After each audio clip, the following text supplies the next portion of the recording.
Gambling in the military in general, for me, it connected in numerous ways. First of all, it was initially starting with the camaraderie of gambling with fellow Marines. It grew to the competition. We loved the competition.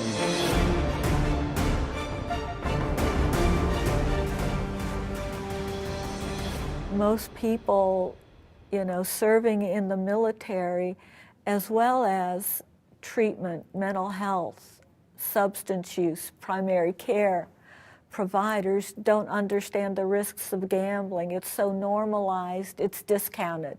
They don't see the warning signs. So we need to let people know this isn't a risk-free activity. And then I realized the stakes weren't enough for me, weren't exciting enough. So then I started gambling really on my own. That escalated my gambling very quickly, and it also escalated my financial problems to cover the debts and the losses. And so that just sped up even more gambling, and it was very quickly out of control.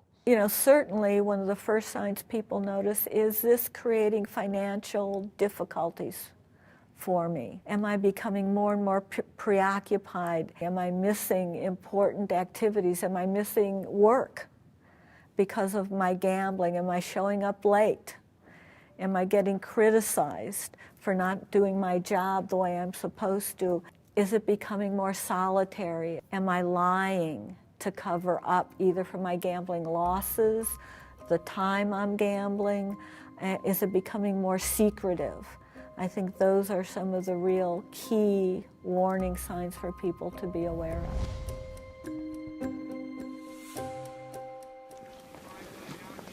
To the gambler or to the veteran or that active duty military member that may be having a problem with their gambling, the hardest yet most courageous thing you can do is ask for help.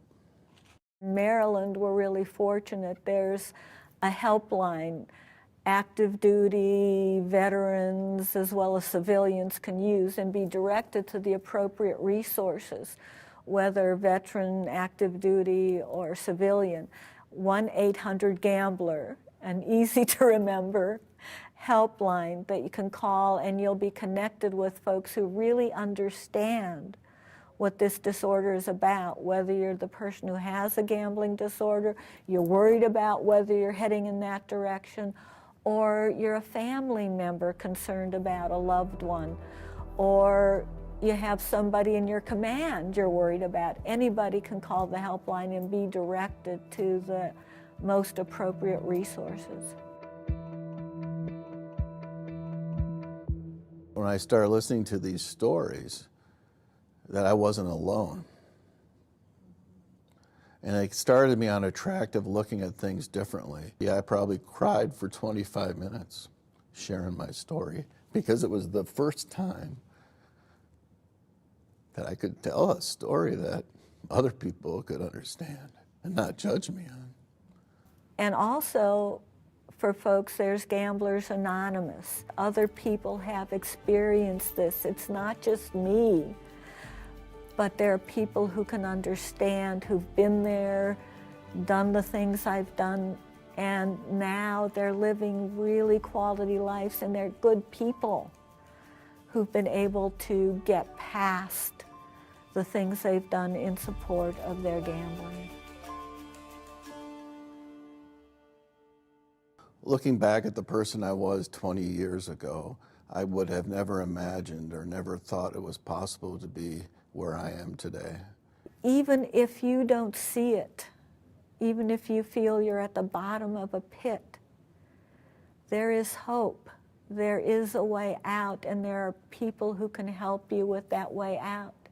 And trusting that you can see, the light of day if you just reach up is so important. Because other people can see the hope in you, even if you can't see it in yourself. Just seeing your journey over the years and your recovery and where you're at now compared to where you were at then, it just is such a powerful statement.